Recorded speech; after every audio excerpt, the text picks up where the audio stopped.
Bonjour à tous et bienvenue sur votre assistante, le blog. Aujourd'hui, nous allons découvrir comment créer un sous-formulaire Access. Un sous-formulaire est un formulaire inséré dans un autre formulaire. Il permet d'afficher les données de plusieurs tables ou requêtes au même endroit et en même temps. Pour ce tutoriel, je vais utiliser la base de données utilisée pour la création de relations, car il est important que les tables des formulaires que je vais créer soient reliées. Pour cela, je vous invite à voir ou revoir l'article « À quoi servent les relations entre les tables Access et comment les créer ».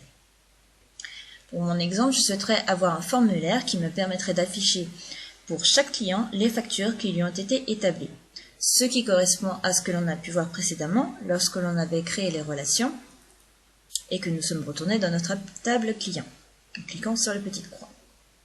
La différence est qu'en utilisant un sous-formulaire, je peux afficher plus de données et de manière plus agréable. Donc, je referme. Donc pour commencer, je vais créer mon formulaire principal qui sera basé sur ma table client. Donc je ne vais pas rentrer dans le détail car j'ai déjà publié un tutoriel sur la création d'un formulaire Access. Je vous invite donc à le lire ou relire. Je crée mon formulaire en utilisant l'onglet Créer assistant formulaire. Je choisis la table client, je mets tous les champs suivants, je vais le laisser en colonne simple et je l'ouvre. Voilà. Donc maintenant, je vais réorganiser la présentation pour avoir mon sous-formulaire juste en dessous et pour lui appliquer une mise en page plus agréable. Donc pour gagner du temps, j'ai préparé une autre base de données. Voilà. Et voilà ma mise en page. Donc j'ai juste modifié la mise en page, j'ai rien fait d'autre. Donc maintenant, il ne nous reste plus qu'à insérer le sous-formulaire. Donc pour cela, je vais retourner dans le mode création et je vais agrandir ma zone détail puisque je souhaite que mon sous-formulaire soit à cet endroit. Donc je fais simplement glisser mon pied de formulaire, on va laisser bien de la place comme ça. Et ensuite, je vais dans les outils de création de formulaire, l'onglet création, je clique sur le menu déroulant des contrôles et je recherche ce bouton qui est la création d'un sous-formulaire ou sous-état. Je clique dessus. Et là, comme dans l'article sur la création de formulaire, lorsque j'insérais une image, j'avais une petite croix à la place de mon curseur avec une image. Là, c'est la même chose, parce que j'ai une croix avec une image de formulaire. Donc, soit je dessine mon sous-formulaire, donc je vais annuler, voilà, je reprends mon sous-formulaire, soit je fais un simple clic à l'endroit où je souhaite qu'il apparaisse. Et donc au moment où je relâche mon clic, une boîte de dialogue apparaît, c'est l'assistant sous-formulaire. Donc je vais laisser cocher utiliser les tables et les requêtes existantes, puisque je vais utiliser ma table client et ma table facture. Je clique sur suivant.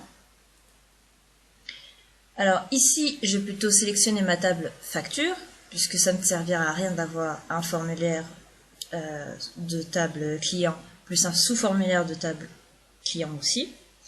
Donc, je choisis ma table facture, et je vais faire passer tous mes champs à droite, sauf numéro client, qui ne sert qu'aux relations, et qui ne me serait d'aucune utilité pour ce sous-formulaire. Donc, un clic ici, ensuite je me place sur numéro client, et je le repasse de ce côté. Je fais suivant.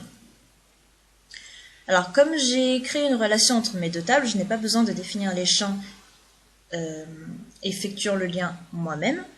Donc, je vais laisser cocher choisir à partir d'une liste et afficher facture pour chaque enregistrement, client utilisant le numéro client, etc. Je clique sur suivant.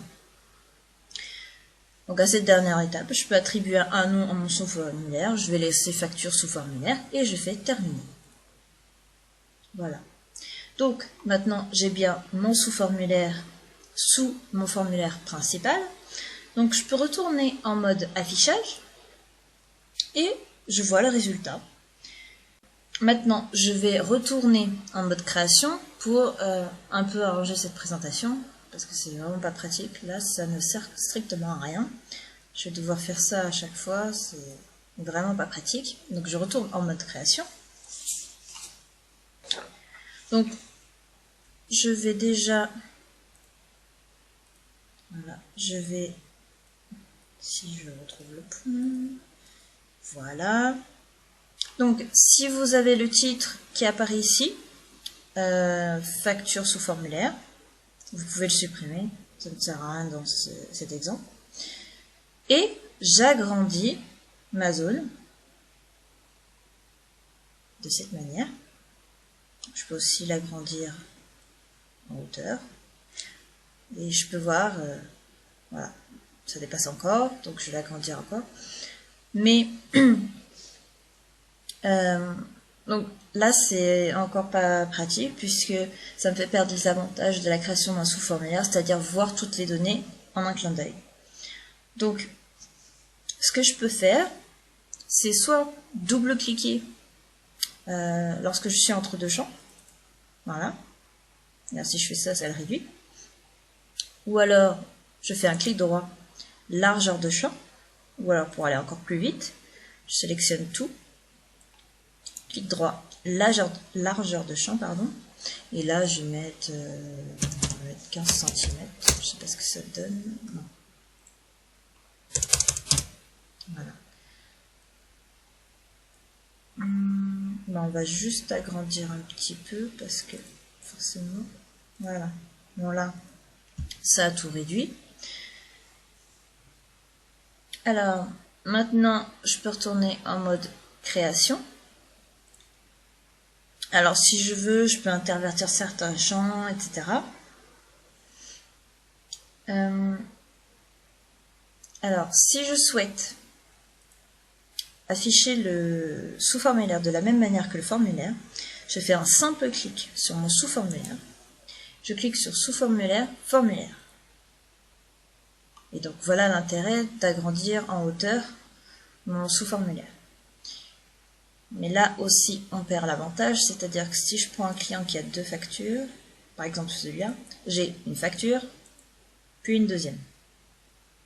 C'est pas très pratique. Ça fait perdre l'avantage du sous-formulaire. Donc, pour ça, je reclique dessus, sous-formulaire, feuille de données.